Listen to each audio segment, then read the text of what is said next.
just burped in your face after like eating dinner and having a few beers at a brewery. Like that's what it is. Like smell it. Here, smell it. It's kind of gross. That description of it is so dead on. Right. You're listening to the Bent Motorsports Podcast with the owner of Bent Motorsports, David Beckett, and his crew, Jacob Hunsinger, James Hernandez, and Jake Russo.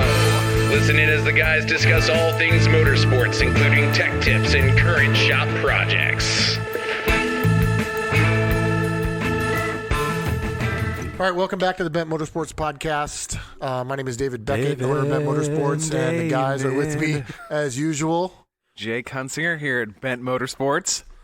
Jake Russo, Michello's Classics, Porsche Restorations, and then Bison Offroad, level kits, stuff like that. You know? Oh, wow, you got a lot We of do that Yeah, you stuff. really started to try to go overboard everybody there. everyone knows what Bent does, you know. Nobody I didn't knows say what the anything hell I about do. Bent. You said that we're had nothing James to do with what Hernandez we're of doing. Low Water Go ahead, Media, James. thank you. Hey, James. I work with Bent Motorsports and Michello's Classics, but not any of those other places. He checks the mics, yo.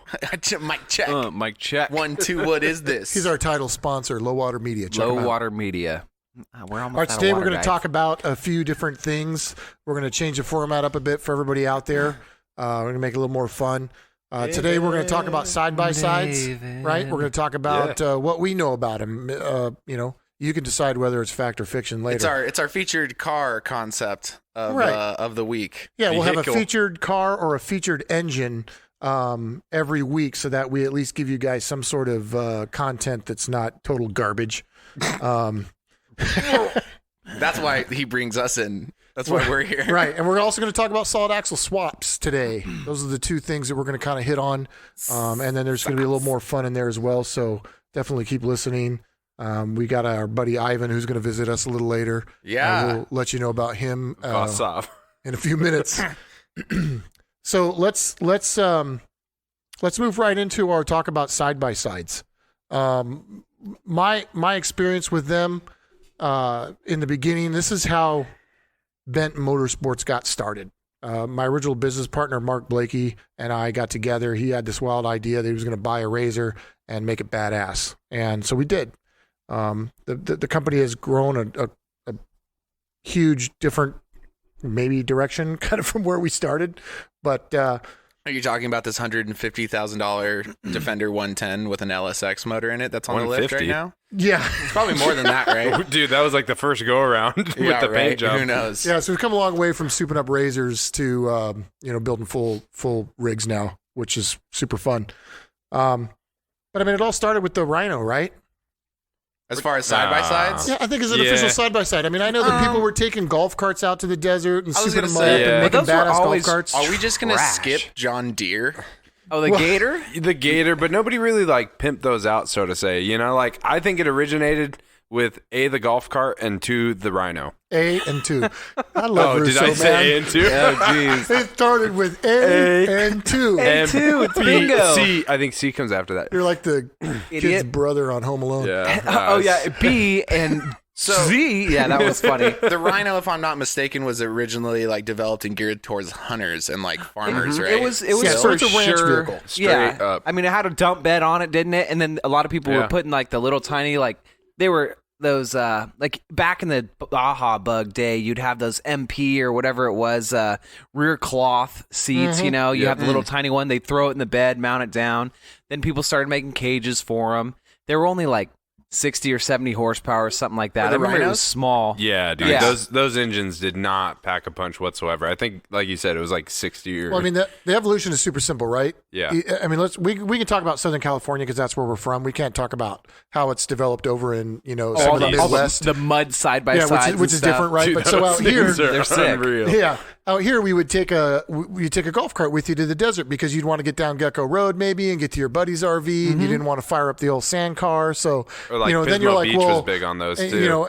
and then what do? Well, my golf cart's faster than your golf cart. Yeah. Next thing you know, we're putting, snowmobile engines in them and doing all. And then the side-by-side world starts kicking off, right? People start, well, I've got a Rhino that I use up in my, Yeah, a little ranch in Valley utility Center. vehicle. Yeah, I'll just bring that out to the desert. Then they soup that up and, Yeah. then it's evolved, right? Now you have Can-Ams that have 24 inches of travel. from the factory. Yeah, I mean, you originally, I don't know what the numbers were on the Rhino, but I'm sure it was in the either low teens or 8 or 9 inches. But then somebody just decided, just like the quads and everything else, let's throw a long travel kit on it. Let's throw some shocks on it.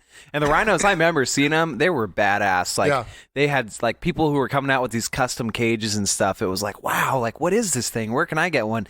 And I think that's where James's issue of the side-by-side kind of dropped off, I'm a diehard side-by-side hater. Yeah, he does not like and them. I've ridden in a couple of really great ones, and I absolutely sent. I'm talking anywhere above 8 feet in the air, totally pinned, going over some tabletops and a side-by-side. I'm like, I understand the appeal of this, but I'm a big side-by-side hater because I felt like it killed the personality and the creativity of the desert. And then, not that I'm against more people getting out in the desert, but it allowed a certain person to go to the desert without being properly nuanced in safety, basically. Well, how the desert works. I mean, yeah, but at least before, you'd have to go with your friends and kind of learn a little bit, learn the layout of the area, learn how to act, how to stay safe, how to respect other people. And now I just see a lot more yahoos out there. You're talking almost specifically about the people the last Tierra del Sol that we were at, and the guy blasting the mariachi music with his neon lights on his Can-Am, just screaming up the side of Truck Haven. I remember that guy? Yeah. There's a bunch of respectful side-by-side owners, but also the other thing is literally this is one of my biggest issues. Other than that, you could have built a sick truck that, could have given a shop a lot of money or anything like that to do for you. And then, puts back into the entire off-road industry as far as, shocks go, suspension setups, chassis builders, all this stuff. They're getting money taken out of their pockets by the side-by-side market because you can just finance them straight from the deal, right? Absolutely. And you're good to go. But the other thing is, literally, this is what pisses me off the most about them, the wheelbase. The wheelbase and the torque and the tires, literally every good trail out there is getting gnarly, side-by-side blasted out. And so the ruts are awful. And they're not normal wheelbases, so you can't drive on them anymore without it being unsafe. The track width of your vehicle is going to be halfway in, halfway out, jumping in and out of. So they just ruin trails, to be honest. I'm not going to lie. I'm not sure how you guys feel about that, but I think side-by-sides ruin trails. For dirt, you're saying for dirt bikes or Jeeps or... Yeah, everything that isn't a side-by-side is screwed over by side-by-sides. I've experienced that too. We go to Havasu pretty often. I used to go way more. But we have, Banshees or Raptors and all the quads, basically. You have a Maverick. No, okay, yeah, I get that. I do. I don't. Just saying. Tell everybody about all the information. Yeah. So we have Razor. We have a Razor and we have a Maverick, and we also have quads. Well, I primarily and a Razor. Yeah, that's the old one. Jeez. So I primarily ride my quad, and that you find that all the time. I literally get sucked into these ruts where you're one side's in it and the other side's all high sided, and then you get into the other one and. It does really ruin the trails. It's kind of a bummer. Wow, I feel like James is a skier when snowboards first came out. Oh, no. Hell yeah, he is. UTVs. I love skis, though. Damn, I Where love skis. Where are the moguls? All these kids on there. But that's okay. I mean, there's you can't stop progress, right? You can't stop the evolution of the sport. Can't stop regress, you can't, do I wish that I could go back and live the early Volkswagen days at Glamis? I never got to experience that. I think that would be super rad. So badass. Cool. Why don't we have, we have historic racing like Goodwood and all these other things. Why don't we have a historic day at Glamis, right? Because everybody would be at their camps and we would have fixing a retro shit. day, right? That would be cool. I think it would bring back I think some old school dudes would be like, yeah, dude, let's build an old school buggy again and do it for the retro days, I just remember, I grew up, and when I was at the desert when I was younger, I remember seeing you'd see a couple of side-by-sides, but it was kind of actually what's the word I'm looking for? A novelty. You're like, ooh, a side-by-side, that's interesting. Yeah. But but you'd go out there and be like, oh, sweet, square body extra cab F-150. Just you're like, oh, that is such a bad car. That thing is so sick with 20 plus inches of travel, 3-linked massive motors. And then just my favorite thing about old school pre-runners is straight light racks on top Huge, with like yeah. 8-inch freaking hellas up with the there. smiley face lenses Yeah, on them and you're everything. just like, that is what the desert should be full of, in my opinion. I'm just like a grumpy old man now. I'm like, you kids in your light bars. It was cool seeing the guys, because you had, when we started going to the desert, as the UTV scene like was very at its start, is you would see anywhere from the guy who spent $150,000 on his LS powered 4-seater with 20 plus inches of travel to the guy who still has his old Chenoweth buggy. It's still got the torsion front end and swing arm rear. And that guy, he got out to the desert, and that was awesome. Like, you know what? You found a way to get out here, and it didn't cost you $150,000, and you're having fun. You see he's got his wife or his brother or whatever it was in the passenger seat, and they're cruising around having fun. Sometimes they got a beer in their hand and just sand goggles on, but it was just cool to see it. You got the guy in the Manx, and then every version. So you have like a Baja Bug, which could be some guy driving around in a Class 11, which is like a stock-ass bug, or that, A-armed front with a turboed 4-cylinder in the back. There was like variants of everything, which was pretty badass. I like seeing that. I love it, and yeah, that's what I like seeing. I just feel like, I mean, I'm sure there's a guy out there right now who like has a side-by-side and 3 kids and is like, this is the only reason why I get to go to the desert. Shut up, you dumb kid. Yeah, well, here's what I think, and I'm right? like, I'm sorry. I know that's dope for you. Like, that's awesome. It just goes to taste, Yeah. It's just a different Well, taste. here's you got to think of it this way, right? So back in the day, you were a kid. You went with your parents to the desert. You learned by watching your dad or mom drive the buggy or the quad or whatever, and you learned the etiquette out in the desert, right? Yeah. You learned the etiquette. You grew up with it. It was a lifestyle out there. And my parents were desert people, so I went with my friend's parents, but yes. Right. So then it passed on. You kind of learned generation to generation as you went out there. It was a thing. So what I think the side-by-side has done is, and which is, I think, a good thing, is that it's opened up this wonderful experience that we get to go have that is to a lot more Very people, true. right? So a lot more people now have access to go do this. The problem is it blew up so fast that the etiquette and the rules that we used to have in the desert out the window. are gone. Yeah. And I feel that's what saddens me a little bit every time I go out to the desert, is that I don't get the mutual respect from everybody out there that, hey, we're all here to have a good time. Yeah, we know it's dangerous, but let's have this, please don't go by my camp at 100 miles an hour near Can-Am. Yeah. Okay? It's not just cool. Because there's like 1,000 acres out there to go fuck around in. Yeah. Why are you doing Brody's 20 feet from my camp? Yeah. Right? Like let's so I think always a bummer. I It's a think common that sense. James would be a lot more receptive to this if he could see the respect and etiquette of the old days come back, right? Yeah, 100%. Right. I think there's a lot of character that got lost, and I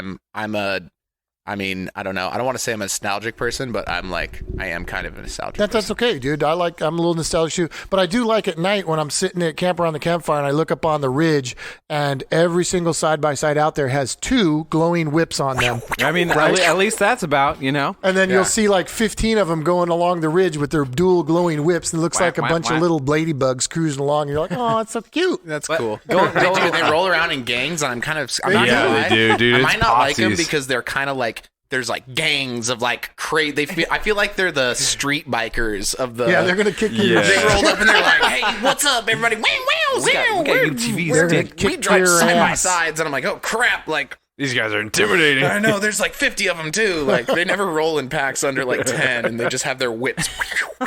Going off of what you said, though, I agree. It has, because originally you could either buy a shitty Chenoweth. I mean, Chenoweths were badass and all, Yeah. but they had a limit to what you could do.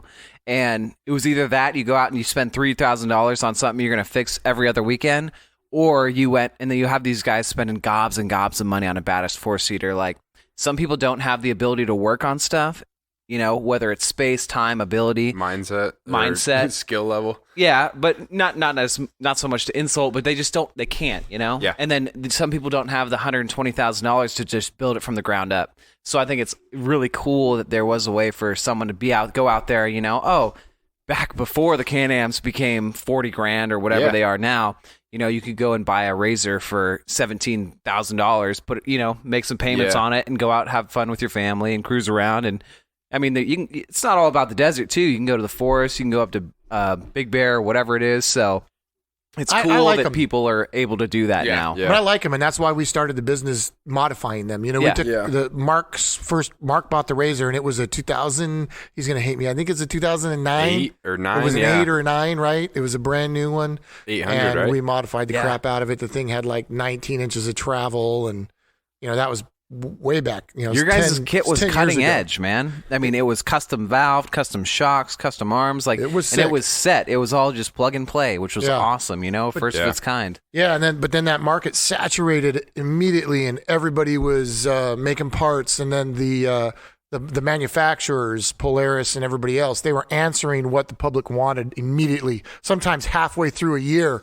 they'd make changes. So to keep up with that type of R&D and manufacturing was you just got to be big, commitment that I wanted. So we moved on. Hey James, see if Ivan's around. He was supposed to come in. I think he's in the back. Go check him out. So the other thing that I think of too is when the Chenoweth buggies were in.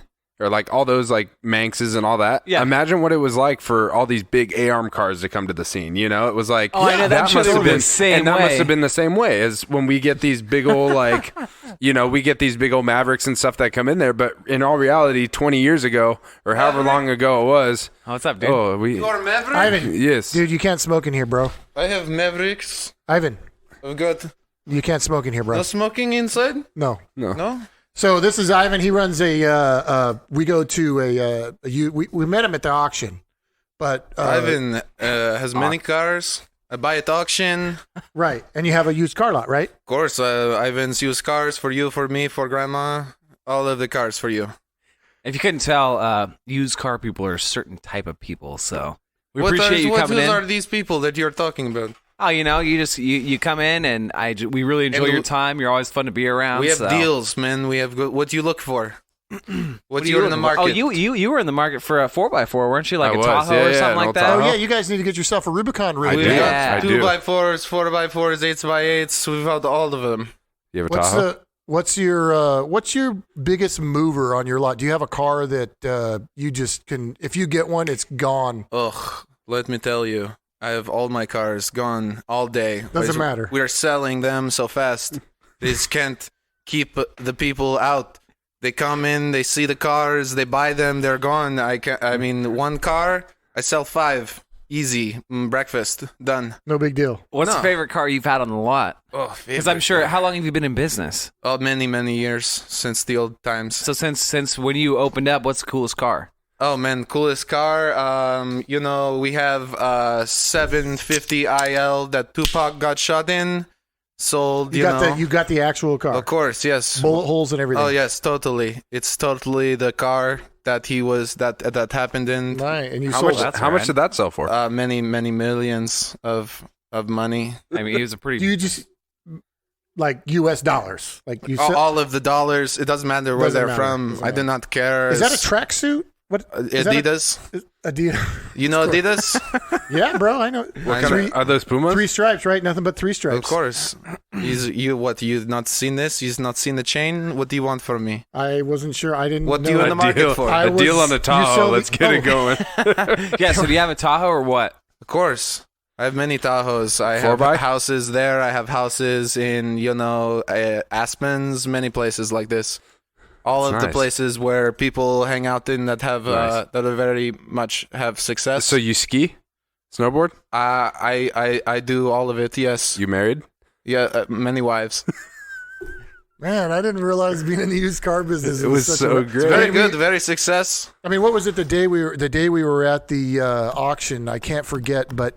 It was probably 20 cars that rolled across the line that day. I mean, there's not a lot. It was a slow Friday. It was like 20 cars. Yeah. I swear to God, Ivan, you bought like 15 of those 20 cars. Give somebody a chance. I don't care.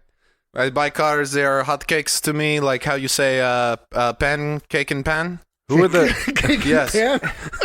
How many... You had like 5 ladies there? Were those all your wives? Yeah, what's up with that? You got like an entourage. Or are they just your friends? They are girls that...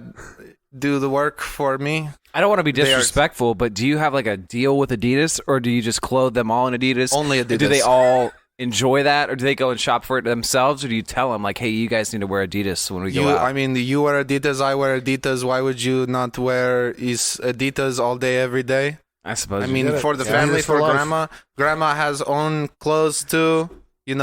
Back in old country, that is what we do. Adidas, BMW, Pilsner Urkel, all of these things. It's very nice. You come sometime. I take you to my house. We'll eat, feast, many meat plates, cheese, wedge, all kind of good things for you. Let's do it. I'm down. Man. Yeah. We get podcasts out of it. Oh, yeah. Hold on. I received phone call. All right. Well, go ahead. What the hell is Ivan? Okay, I have important business with people. All right, bro. Hey, take it easy. Hey, Adidas for life, bro. Hey, thank you. What you're in market for, you call me, okay? Hey, plug your dealership real quick. Plug your dealership. Ivan's Used Cars. We sell cars, all the cars for you, for me, for grandma. All right, for everyone. Sick. We'll see you. Thanks, Ivan. Thanks for coming in. Fuck, man, that guy is weird as shit. Hey, but I like it. I like his tracksuit. Dude, he's got the weirdest tracksuits, man. I think that one was like a lavender with pink stripes. Like, who wears that? He's like Ivan's already gone? Yeah, he bailed. Weird. He bailed. He looked like he was on a business run. Dude, that dude is crazy. You meet the nicest people at the auction. Yeah, that's for sure. I wish I had a gold chain like that, though. So, main topic, guys. We're talking solid axle swaps, and Jake has actually got one planned for his Explorer, and I know we talked a little bit about it last time. Is that still in the trunk of your car, by the way? No, we got it out. Oh, nice. No, it's in the back of my shop now. Yeah. Hey, it's hidden, all right? Have you tripped over it? No, you haven't. Solid axle. Now you have a boat motor in your Jake's truck. doing one, let's start off with what's the argument? Why solid axle swap? And give us a brief description of what a solid axle swap is for anybody who's just getting into it.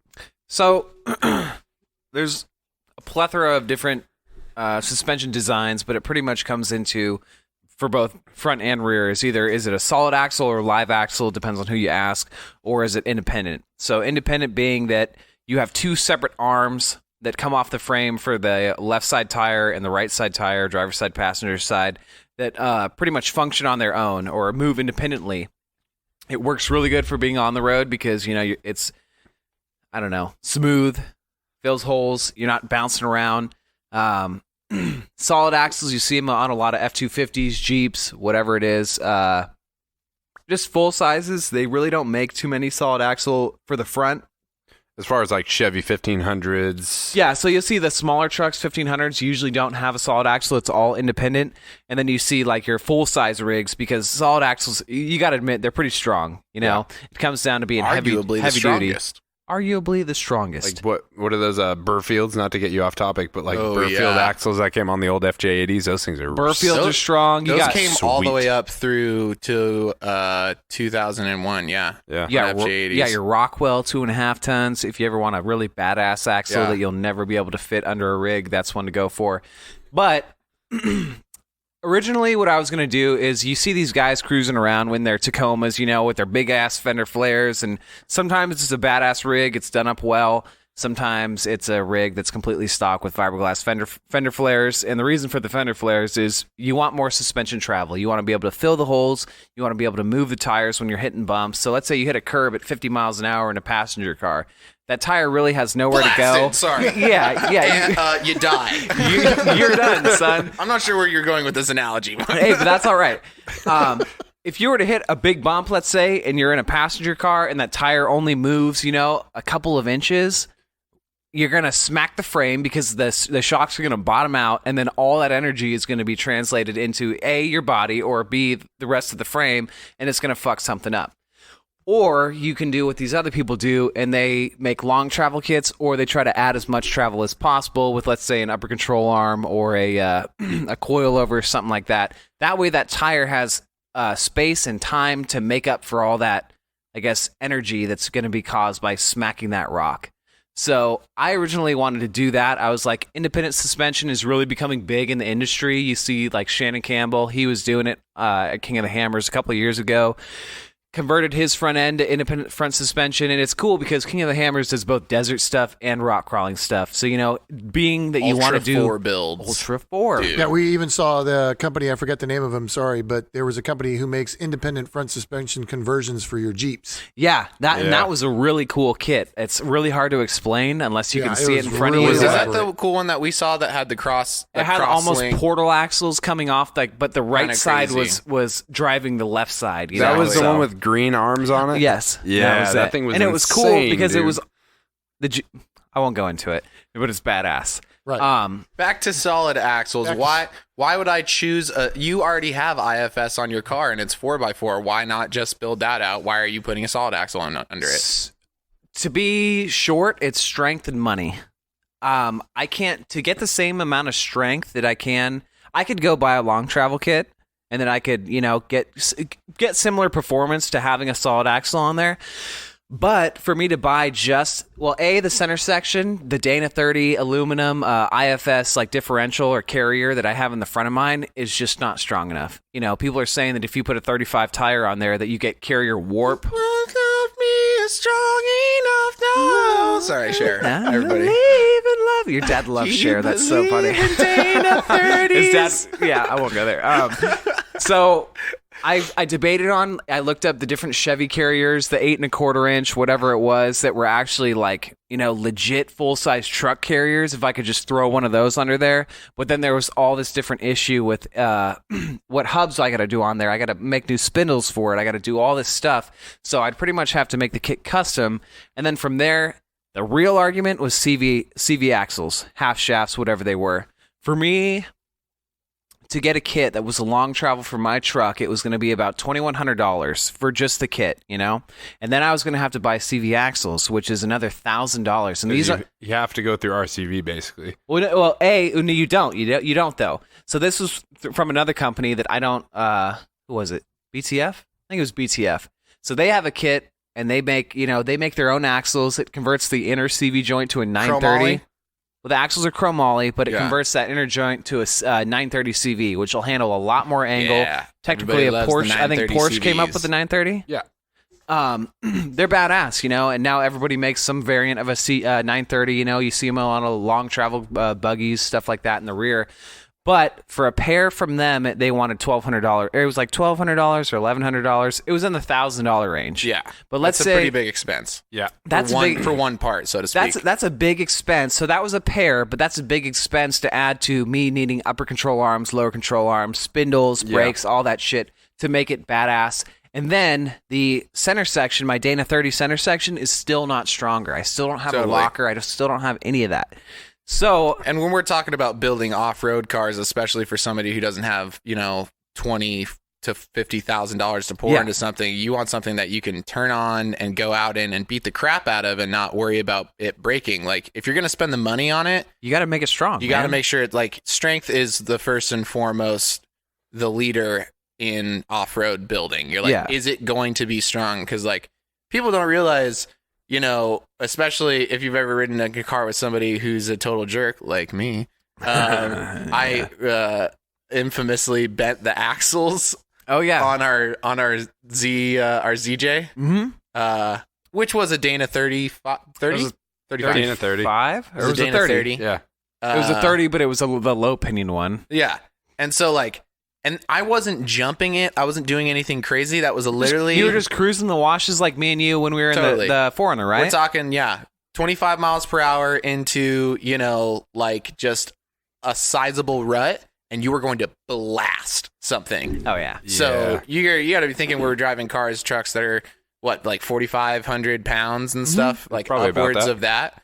That's a lot of kinetic energy that's going through an entire system. And so... Something's got to give. This is my main one, and I like that, Russo, you brought up Burfields, because I'm all about the Burfield joint. The Burfield joint is probably the smartest way, because the U joint only has four, well, technically actually two. It has one pivot point through a giant pin and two U joints that connect to the wheel to the actual axle, right? Yeah. And just in the same case, not sure if you guys did this when you were in school, remember when your science teacher would take an egg and then like put a thing on it and show you how the egg didn't crack even though she's standing on it. awesome. And you're like, why? And she's like, arches. And then she teaches you about freaking, the Coliseum and stuff. And she's like, arches are very strong. And you're like, neat. But Burfields are spherical ball-bearing ends that are massive. And you're just like, oh my God, a spherical joint on the end of arguably the strongest thing. The only thing that sucks is especially with those FJ80 axles, the Steering's on the back, right? The steering is awful. I mean, the setup is awful. No, the steering's on the front. The main steering rod is right up front in a prime position to get blasted by stuff. Like every Jeep on the planet. Yeah. But the Jeep high steer kits work and make sense. Which I have. FJ80 high steer kits are complicated numbers. Yeah. Due to the way that they built their trailing arms. So arguably the strongest axle is the FJ80 axles for that size. But so what I'm getting from let me finish. Okay, go ahead. Wrap it up. So you got if I were to make this the equivalent strength of a solid axle, I need a carrier that's strong enough, to not 35? Yeah.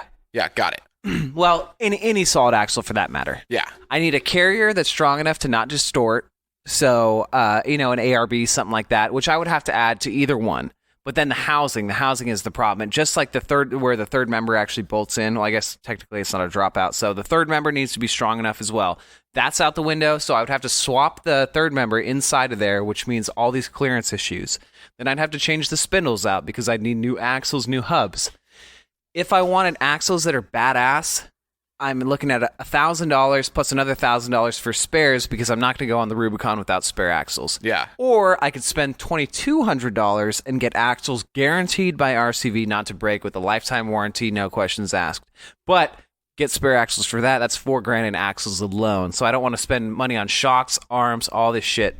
So when in reality, I could buy the Dana 35 high pinion, which should do fine with 35s. I'll put sleeves in it, so I have $200 into the axle. Sleeves is another $80. Yep, for strength. I got the carrier, which is going to cost me anywhere between $400 if I put a Detroit in it, or $900 if I put an ARB in it. So that puts us at $200 plus 70 is $270. It puts me in like the 13 to 1400 range if I go with the ARB, which you should put a locker in it if you're going to go on the Rubicon. Then you got radius arms or a 3-link or whatever it is. Luckily, I inherited the radius arms. But if you are a welder, you could go out and buy some DOM tubing, some Heims or Johnny Joints, whatever it is. And, you put another $200 into rod ends and some tubing. Pretty much for $2,000, I'd say. And then I don't know what kind of drive shaft, but I can get so much more strength than I can out of spending $4,000 on axles alone. Totally. So I loved that. That was just like such a hardcore crash course of like, look at all the parts you have to think about. Yeah. Like, but no, I didn't include the steering or the actual steering box and all this stuff. Talk about steering and what suspension style you're running, right? Yeah. But the bottom line is that doing a solid axle swap is we're talking about complexity versus simplicity, right? Yeah. So increasing the travel and strength of independent suspension is complex and expensive. Mm-hmm. And there's a lot more moving parts. This is why when you buy a Jeep that has solid axle in the front already, Jeeps get lifted and upgraded all the time, and you can do it on a decent budget, and it's not that big of a deal. You've got a car with an independent suspension. You're just basically going, well, I'm just going to simplify it so that I can spend my money a little differently and then be able to go out and do the really hardcore trails. Yeah.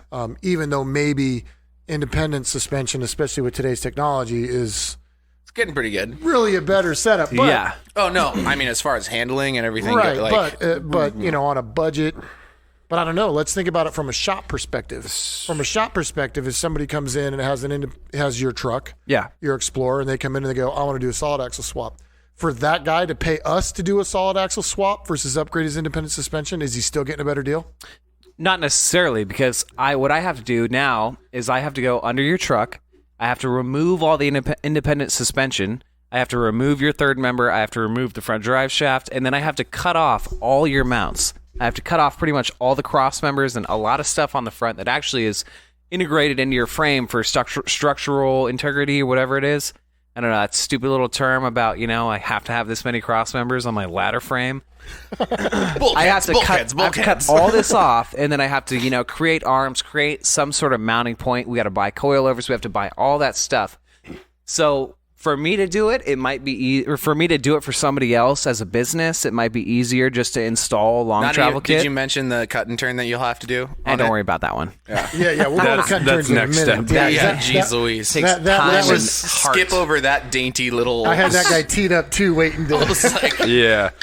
So for me a cool thing about a long travel kit is a lot of companies make them to bolt into the factory mounts that you have.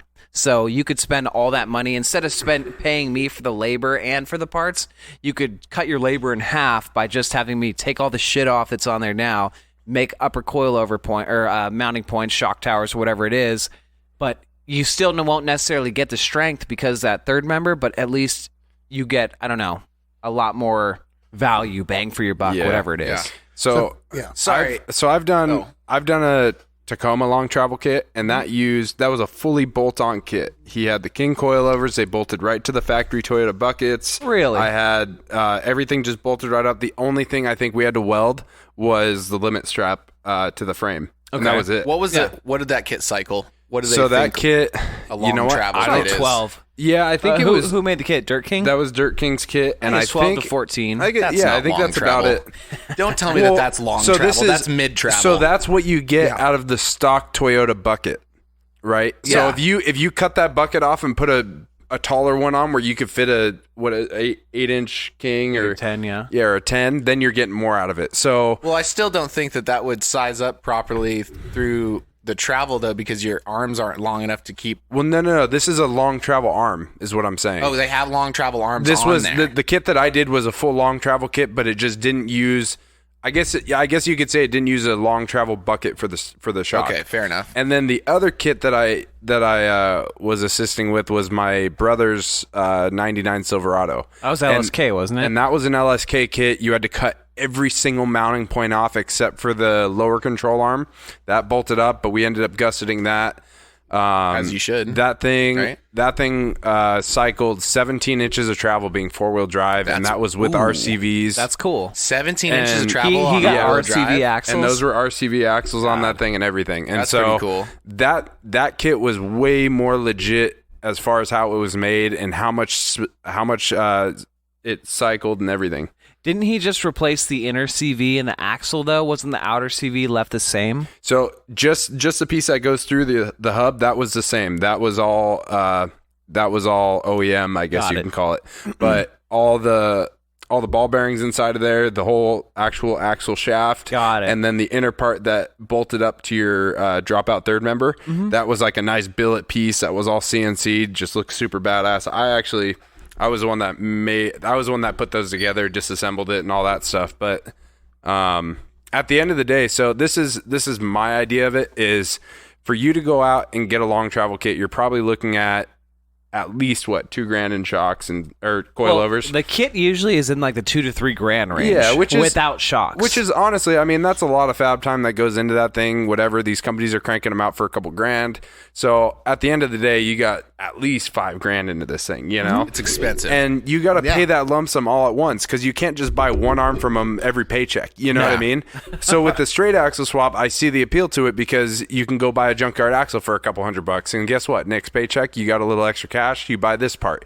Next paycheck, you buy this part. Doing. And but so that's you gotta and be that's a cool do-it-yourselfer, thing. though. That's true. And so but yes, and if you're collecting all these parts to give it to a shop and have them do it, then that's cool too because you're still accumulating the parts over time. Sure. You know, I don't know how many times I've done that over the years where you buy one piece at a time. Every time? So yeah, pretty much every time, I guess. Ties into where we're trying to go right now is like the general consensus I'm hearing is that straight axle or solid axle swaps are a good idea if you're a do-it-yourselfer and you can do a lot of the work yourself. The one part that I don't suggest you do yourself unless you are, I mean, we have Russo here who's an ASC certified master technician in the suspension. I'm not a master tech. Oh, you're not a master. I'm just in suspension and then, series. sorry, yeah. and then we have David, who is the master tech in suspension. And if, like, here's the deal, everybody. Don't cut and turn your own axle.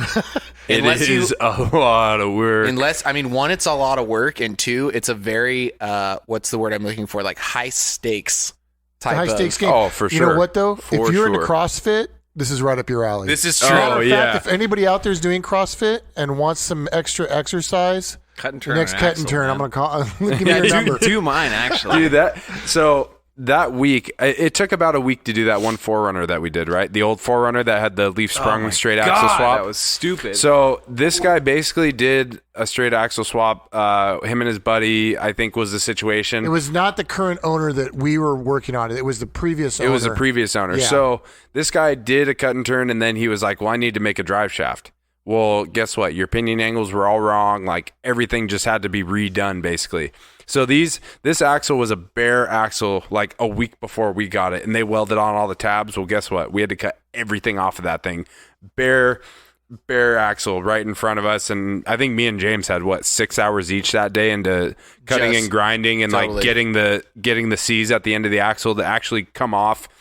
And that's my favorite part. So that one was a bear. I don't know why that one was so hard. I mean, I've had trouble with them before, but that one was exceptionally difficult. I don't know. I think it was because it had been pre-welded, and so. Yeah, didn't somebody already do a cut and turn on it? Yeah, somebody already did it. Yeah, so somebody already did a cut and turn on it, but it was wrong. Yeah. And so you guys had to go in and go through all these big fat welds that they had put on there. Which were not super hot. So to explain it to people that are listening that don't exactly know what a cut and turn is, you're basically taking an axle. So your pumpkin is at one angle, and then your C's at the end of the axle that receive your hubs, those are at a certain angle as well. So when you do the cut and turn, you're basically cutting the C's pretty much off and relocating them, clocking them in a certain way that for what?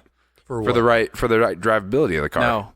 Use the word, Jake. Use your words, Jake. You're working ASE for test coming up. The pinion angle. No? Well, part of your caster. It's a balance of the pinion angle versus the caster. Yeah, exactly. So that's what it comes down to, is you're trying to get the right pinion angle, and you're also trying to set the right caster. Sorry, guys, we like to give Russo a hard time. Yeah, it's true. He was doing a really good job. I was really trying it after my AN2 comment earlier. If I tried to explain that right now, like, I helped on the job. I understand the geometry of it and everything. But if you're like, James, what you're doing, and I'm like, make sure casts are good. Break hammers. Yeah, so A, you got to make sure your pinion's set, and 2, you got to make sure your caster's set. I was definitely a lot more involved in that job in the hammer grind and weld. Blast. Were you there that week? I watched it. No. I watched him do the Scout axle the day before. That's what James did. That was a good Scout one axle. too. That was your start to finish one. I know. Yeah, I was really proud of that too. Is that on a truck right now? Too? Yeah, it should be on Brody's truck. That's great. Yeah, Bodie. Yeah, well, it's actually we're Brody. We're gonna talk to Bodie. We're gonna see if he's gonna go to the Rubicon with us. So, oh really? Yeah, that'd be cool. Another scout out there. Going back to what we were saying. Is he the one who's gonna go? Cut and turns. No. Right? Yeah. I mean, in summary, I think that you should, if you're gonna solid axle swap your car or your truck, you should try to do as much of it as possible yourself, insofar as amassing the parts and the parts. Amassing the parts, yeah. And if you can do any of the pre-work, the prep work for it, but then have a shop. I don't want anybody to be like, I can totally do that. I'm like, oh, if you can, like, then you can totally. Cool. Yeah. But do it. if you're even thinking in your mind a little bit, you're like, am I capable of that? Telling you from somebody who had never done it before to doing it multiple times now in a professional environment, I'm like, oh. No, I should never have tried this at home. Like, I needed like my shop foreman and the boss and everybody, triple checking the work and being like, I did the math correctly, right? This is we should execute this now, just because it's a very detail oriented. I think that if you're a detail oriented person, then yes, try to do it at home. And just know that there's plenty of research you can do to make it easier too. Just know that unequal caster is very bad for drivability. So the biggest thing to do is to make sure you're getting both sides the same. And if drivability is not that big of a deal to you, then like, if you don't care about drivability, then cut and turn away. I personally like my 4-wheel drives to go down the freeway at 80 miles an hour with, one finger on the wheel. Like, I think that you should be able to drive your shit on the road and be no problem. Yep. Also, and you can just take the time to do it. Also, kicking back to our favorite subject, used cars. If you're ever buying a used car that has a solid axle swap, I would definitely take it somewhere, man. Yeah, dude, drive it at 80, or take it to a shop. Even better, take it to a shop and just ask them, if it's good to have go. them do an alignment on it, or if you have the capability, do your own alignment on it. You know. So here's another. So let's wind this up about solid axle swaps and say what are maybe the top 3 prime candidate vehicles for a solid axle swap. What are 3 vehicles that you guys think are ones that if you bought it, you definitely say, yeah, solid axle swap it? I see a lot of 4Runners who have done it. I was going to say 90s Toyota 4x4s. 90s Toyota 4x4s for sure. Even newer ones. I mean, there was that company that I showed you that they actually do BMW stuff, and then now they have an off-road sanction to their shop. And they have 2 4th-gen 4Runners, the newer one than yours. Yeah. And they've done 1-tons on, I think, 2 or 3 different ones. Yeah. And they're running like 40s and everything. Like those things are pretty radical builds. I'll say especially about Toyotas, one, your rear end is already a Toyota 8-inch, which isn't the biggest axle in the world, but they're super strong. Like they are very strong for being technically a smaller axle, right? So you've already got a good rear axle. You don't really need to mess with that. And you can pull a fair amount of travel out of it if you put, what was that, like $300 worth of junkyard parts on it, Jake? Yeah, dude. Hell yeah. They're pretty Gucci. And then secondly, the frames didn't change that much from the 80s to the 90s. No. And that's when they went from solid axles to IFS. So there's actually a lot of parts that you can reuse from the previous generation, the 80s Toyotas, including subframes to a certain degree, to be able to get a solid axle underneath your 90s IFS Toyota. I'm not sure I'd recommend cutting off the tabs and everything, but like it's a pretty straightforward build as far as putting that thing under there, and you can definitely go and just be like, oh, I'll just take all the stuff from the 80s ones, which I can buy. Well, the cool thing about I mean, to kind of intersect into what you're saying is like there are plenty of SAS swap or solid axle swap is not that difficult, but there's just so many different ways to do it. You know, do you want to do radius arms? Do you want to do leaf springs? Leaf springs are arguably the cheapest because you don't have to get coilovers. You don't have to pay for links. A lot of people just scavenge some front leaf springs off of another vehicle. Bastard packs? You can make bastard packs. You can make your own packs with other people's leaves and kind of guess where you want to be at. But just keep swapping up packs of leaves until you get the right ride. That's kind of dope. The cool thing it's a lot about easier than valving a coilover. That's true. The cool thing about the FJ80 as well as some of the earlier Fords, which a lot of people like early solid axle front Fords, a lot of people will use those axles, because they're a similar width to what they have in the rear. You know, it's not necessarily a full-size Dana 60 at like 68 inches wide or whatever the fuck it is. Oh, yeah. It's a man's axle. It is. But yeah, it's a radius arm setup. So all you have is 2 mounting points to the frame coming from the axle. You really don't have to do, the triangulation and all the measurements with a normal 3-link or a 4-link, which is like, what are the terms for the spacing in between the links? I can't remember what the terms are. There's a bunch of different terminology for how you set up your 4-link, whether it's triangulated, whether it's like just a typical, I don't know, you can do a 3-link, you can do technically a 5-link with a pannered bar or whatever it is. Oh, all of this stuff? So you could do a radius arm setup. All you need is to link it to the frame, throw a pannered bar on there, and then figure out your steering setup. Is it pannered or is it pan hard? Or track bar. Some people call it track bar as well. Or you put a big old Watts link on it. It's pan hard. It's pan hard? Pan hard. Pannered. H is silent. God damn it. Not in the word what. What? You gotta be careful though, because if you set that thing, don't listen to anything actually that I'm saying right now. But there's been debate that if you set your axle dead center, that it gives it a vague feel because it's right in the middle. You know how I feel about that, Jake? I don't. Yeah, exactly. That's why I said don't listen to anything I'm saying right now. So the cool thing about Kaka. Well, the cool thing about it was a joke. Don't worry about it. Shut up. Inside joke had to be there. Oh, sorry. The cool thing about the late 90s, or not late 90s, late 70s solid axles that came out of the Fords was they had those clamp-on radius arms, Yep. Oh, the and old you don't have to. Yeah. So Really? Yeah. You ever seen 69 Bronco? I've not seen this clamp-on so radius arm, it's this so to speak. triangular piece that goes. Big, It's 2 giant triangles, rubber pieces in there. and there's rubber inside of there, and it just clamps to it. You put this onto there, and boom, it's done. That sounds How dangerous. dangerous does that sound? Really? But it worked. Oh no, you had one. I thought you said you have one. I was have like, one. okay, well then why aren't we I guess rich you now? can't knock it. Like Broncos It works. started Baja. Yeah. They really did. That's what they were running, and that's what they were running. Dude, and that's a linked. I guess you can't call it linked, but that's like that's a radius arm suspension. You can get plenty system. of travel out of radius arm, you know? And that's what I'm going to do is radius arm because it's cheap, it's easy. You don't have to deal with like a squat, anti-squat, whatever it is. So it makes it easy. So if you want to look up an easy way to solid axle swap your vehicle, then look up radius arms. And you don't want to do a leaf spring. Yeah. You don't want to do a leaf spring. Because you actually want some decent travel. And that's the thing is I would almost debate that going radius arm is probably easier than doing a straight axle almost because it's just going. You mean it is where it is. And doing easier straight than axle doing what? with radius arms is what we're talking about. Is that what I said? Yeah. But I think that's easier than doing straight. I don't know what you're talking about. And two, are we done with this? You are confusing me. I'm saying that radius arm would be easier than doing leaf spring. Yeah, you're probably right because really? you don't have to do. Well, it's easy to do a leaf spring. It's hard to do a leaf spring right because there's actually a lot of geometry that goes. Leaf springs don't work that good. Exactly.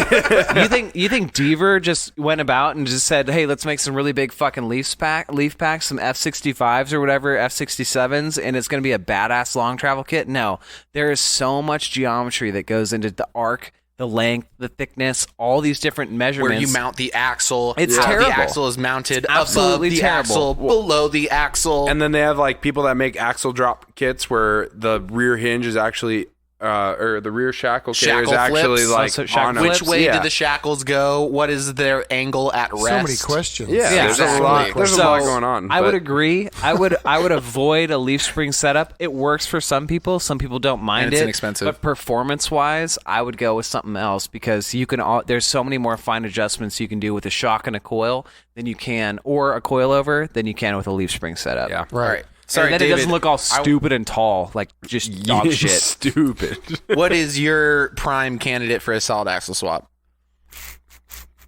Subaru Brat. Yeah, Yes. I would say so. Yes. That was the right answer. My answer is dumb. That was the right answer. I want a Subaru Brat with tons. Dude, that would be badass. That would literally just be like driving a set of 1 tons. It'd be super sweet. I was all going to you're say doing. Jeep 2 chairs Comanche, on but top. Comanches are badass already, and they're on your solid axle, so... So you don't need a solid axle. Bag it! What's up, Jeep MJ? Who knows that chassis code? What's up? I can't afford it. All right, guys. You- Next week, our main topic we're going to talk about we haven't figured out. So stay tuned. Yeah. We are going to talk about our featured engine. We're going to go into the 6BT. And the BT series. And the BT series, so 4BT, and I'm sure we'll Beyond. Digress down that road quite a bit. And we also have some other segments, Bavarian Bastards, you guys can listen for. We'll sneak that in every once in a while. And What Grinds My Gears with Jake Hunsinger. He gets wound up about some stuff, and he's going to let us know about it. Small disclaimer that will have to be put in explicit for content. That. It's very Explicit content and not the personal opinions of anybody other than Jake Hunsinger himself. Right. We're also going to have Off the Grid Surplus in at some point in time in the next couple of podcasts. Hopefully we can wrangle them up. Those guys are super busy with King of the Hammers coming up. What did you find out, Jake? The official apparel sponsor of King of the Hammers. They made it. Man, those guys are killing it. They're dude. killing it, Dang, boys. Right? So to be determined on when we get those guys in because they're busy making money. We also are building up the YouTube page, so definitely please go subscribe to our YouTube page. We're going to get a lot more videos up there. We got projects. Upcoming episode is from the MR2 buy. You guys get to see what it was like to go buy a $250 gutted AW11 MR2 with the boys. Sans Jake Hunsinger because he moved to Flagstaff for a short time because he's an absolute jerk. Right, but now he's back. We have some V8 5 Series stuff too. Yeah. Oh yeah, we have on the YouTube. It's coming out. Oh yeah, we're gonna have some on that there YouTube. We're gonna have a V8 5 Series on there. If you guys want to see more about Russo's LS1 swapped E35, E28, man. E30, Come on. 20. It's a 532. Very idiots. Very assholes. I just wanted to piss him off a little bit. And on YouTube to come, again, go subscribe so that when we do finally post the videos, you don't miss out. We are going to do some technical stuff. We're going to show you how to do an alignment. Yeah. Tech tips. Corner Tech balancing, stuff like that. Yeah, Right? pull the scales out, you know? corner balancing, some things like that. We're just going to go over some quick stuff. I know there's lots of videos on that out there, but we should hit on spring rates and calculating like coilovers. Yeah. Okay, we can do that. Boom. It'll be great. All right. And then, of course, more live events. We've got Tierra del Sol coming up. And then, are we going to King of the Hammers? We'll go out there for a day we or better two. hurry up and get in the car because shit's going down. I thought it was next month. It is. Well, yeah. Next month, but We might be out It's there. gonna take a while to get out there. Yeah, we might be out. If we're out there, we'll let you know. We'll put a big flag up. Great, guys. We'll see you there. Later. Blah.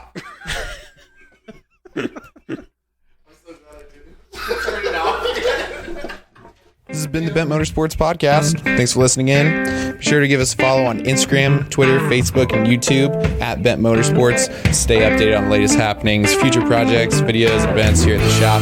Remember, guys, at Bent Motorsports, bids in stock, we've got it.